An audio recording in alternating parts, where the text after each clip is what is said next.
Selamat pagi anak-anak, salam sejahtera dan selamat berjumpa kembali dengan Bapak Ibu Guru Panitia masa pengenalan lingkungan sekolah yang ada di SMP Kristen YBPK Sidoarjo pada tahun pelajaran 2021-2022.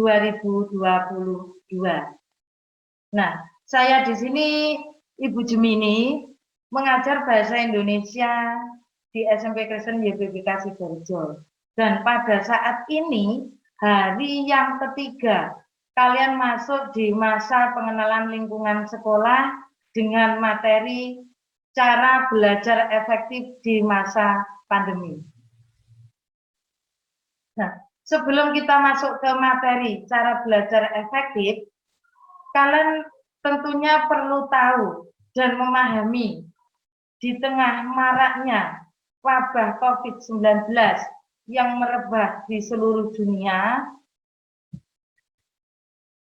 termasuk di bumi pertiwi, membawa dampak tersendiri di dunia pendidikan.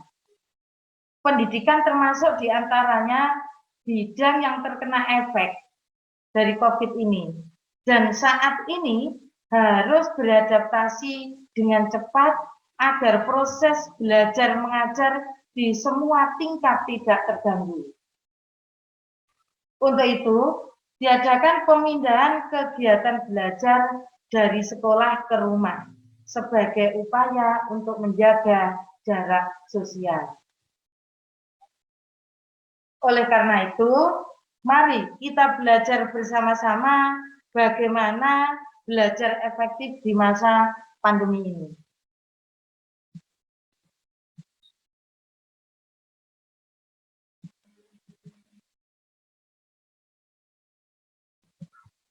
Cara belajar efektif. Belajar yang efektif adalah proses pembelajaran yang berhasil guna dan proses pembelajaran itu mampu memberikan pemahaman, kecerdasan, ketekunan, kesempatan, dan mutu atau kualitas yang lebih baik, serta dapat memberikan perubahan perilaku dan dapat ditampilkan atau diterapkan dalam kehidupan sehari-hari, sehingga hasil dari pembelajaran itu akan dapat menghasilkan sumber daya manusia yang unggul.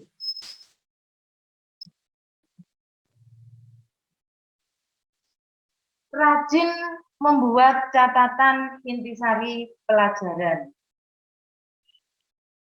Maksudnya di sini, bagian-bagian penting dari pelajaran sebaiknya dibuat catatan di kertas atau di buku kecil yang dapat dibawa kemana-mana sehingga dapat dibaca dimanapun kita berada.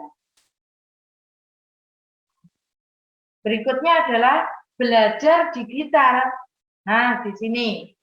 Karena ini sudah marak-maraknya pembelajaran online, maka dari itu belajar digital adalah pembelajaran apapun yang difasilitasi oleh teknologi atau dengan praktik pengajaran yang memanfaatkan teknologi secara efektif dan terbaik.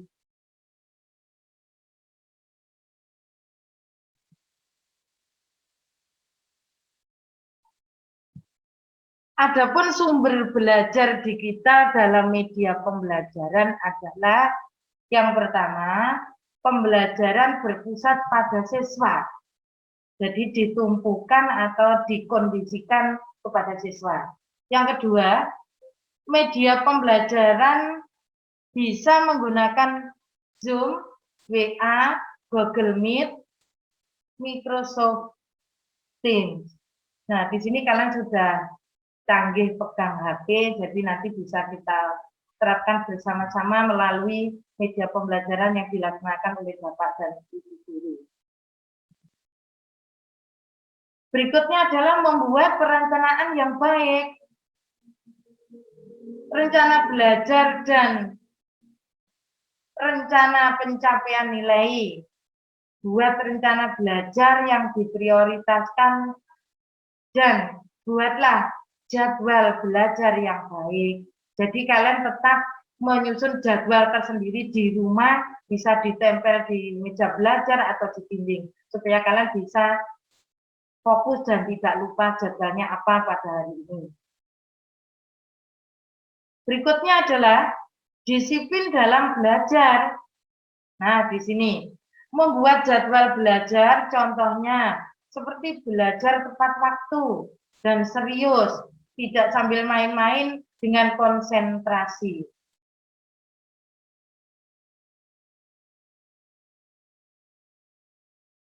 Berikutnya adalah menjadi aktif bertanya dan ditanya. Nah, jika ada hal yang belum jelas, maka tanyakan kepada guru, teman, atau orang tua. Jika kita bertanya, biasanya kita akan ingat jawabannya.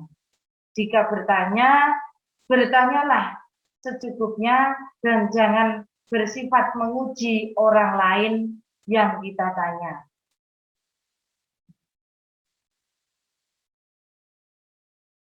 Dan berikutnya, belajar dengan serius dan tekun. Nah, di sini penuh dengan kemauan yang besar. Nah, ketika belajar di kelas, dengarkan dan catat apa yang guru jelaskan. Catat yang penting, ketika waktu luang, baca kembali catatan yang telah dibuat tadi sambil dimengerti atau dipahami. Langkah berikutnya adalah hindari belajar berlebihan. Maksudnya di sini, jika waktu ujian atau ulangan sudah dekat, biasanya kita atau kalian itu akan panik jika belum siap. Maka dari itu, kalian tempuh jalan pintas yang sering dilakukan oleh pelajar yang belum siap adalah dengan belajar hingga larut malam atau belajar ngedur. Sebaiknya ketika akan ujian tetap tidur tepat waktu. Jadi belajarnya tidak boleh berlebihan, waktunya tidur di hari tidur.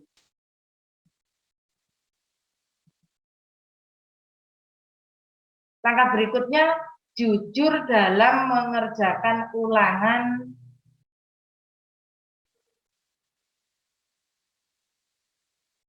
Nah, di sini maksudnya jujur, hindari mencontek ketika sedang mengerjakan soal ulangan atau ujian. Mencontek dapat membuat sifat kita curang dan pembohong. Anggaplah dengan nyontek pasti akan ketahuan dulu dan memiliki masa depan sebagai penjahat apabila kita melakukan kecurangan. Nah, mencontek ini salah satunya dari konsep kita itu mencontek itu perbuatan tidak benar. Nah, berikutnya, jadilah seorang pemimpin. Latihan rasa tanggung jawab. Apabila guru meminta bantuanmu untuk mengerjakan suatu, misalnya membersihkan kelas, jangan ragu untuk menerimanya, jangan menolak. Karena orang yang ditunjuk itu merupakan suatu yang terpilih dan dipilih. Langkah berikutnya yaitu mendengarkan penjelasan guru dengan baik.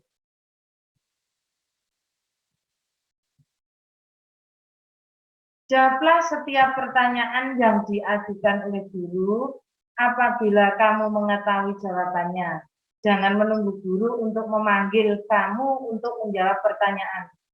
Kalau kalian sudah tahu paham benar, tahu jawabannya, langsung ajukan tangan. Saya Bu, saya Pak. Berikutnya, jangan malu untuk bertanya. Nah, selalu ajukan pertanyaan kepada guru apabila tidak mengerti tentang sesuatu hal. Biar kalian tidak sesat di kemudian.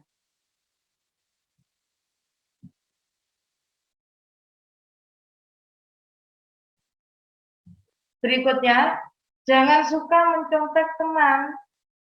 Kalau mencontek, kamu bisa bodoh karena tidak berpikir sendiri. Lagi pula belum tentu teman yang kamu contek itu menjawab pertanyaannya dengan benar. Nah, akhirnya kalian, misalnya jawaban temanmu salah, kalian terbawa larut salah. Berikutnya adalah niat dengan sungguh-sungguh. Kalau belajar tidak sungguh-sungguh ataupun tidak niat, yang ada malah pikiran kita melayang kemana-mana. Oleh sebab itu, belajar yang baik dimulai dengan niat yang sungguh-sungguh atau semangat. Tunjukkan, kita larut di dalam pembelajaran itu. Siap.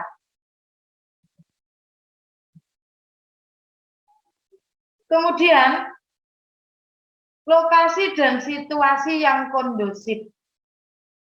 Nah, cara yang paling baik atau cara yang paling efektif untuk belajar adalah mencari tempat yang nyaman dan tidak terlalu banyak gangguan agar kita bisa lebih konsentrasi.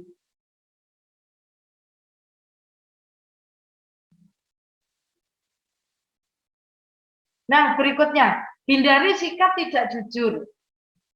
Sekarang ini banyak siswa membuat catatan untuk mencontek saat ada ulangan atau ujian. Dengan belajar dengan jadwal yang teratur, seorang murid akan selalu siap jika ada ulangan dadakan dan tidak perlu mencontek. Nah, itu jujur.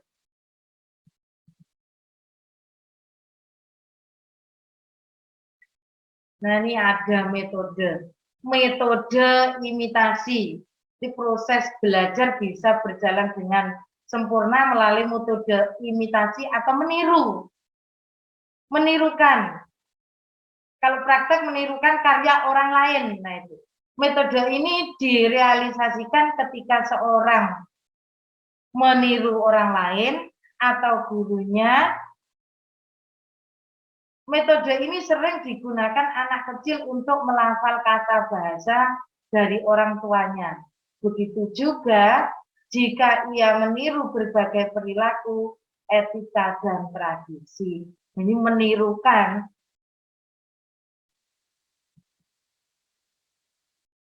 Berikutnya ada metode lagi, yaitu metode berpikir.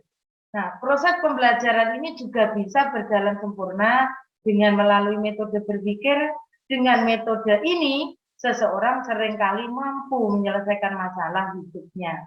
Dia akan memiliki kesamaan dan apa saja yang tidak memiliki kemiripan. Dengan demikian, dia akan bisa menarik kesimpulan dengan pilihan tersebut.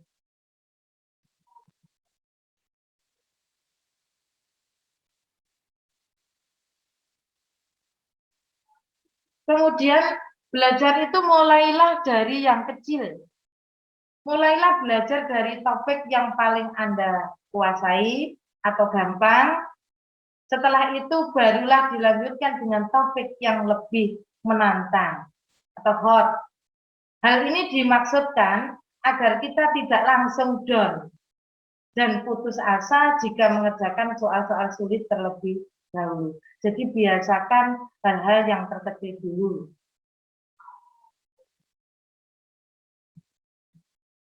Nah, kemudian fokuskan diri kita, fokuskan pikiran kita. Ketika belajar, kita dituntut untuk serius, jangan setengah hati, karena pikiran kita tidak dapat melakukan atau memikirkan beberapa kegiatan atau hal dalam satu waktu. Itu kalau setengah-setengah kita akan tidak sampai. Nah, jangan lupa kita mohon bimbingannya. Banyak-banyak berdoa, karena selain dari nilai religinya, hal tersebut dapat membuat kita lebih fokus ketika belajar dan dapat membuat pikiran kita lebih tenang. Nah, demikian yang dapat Ibu sampaikan.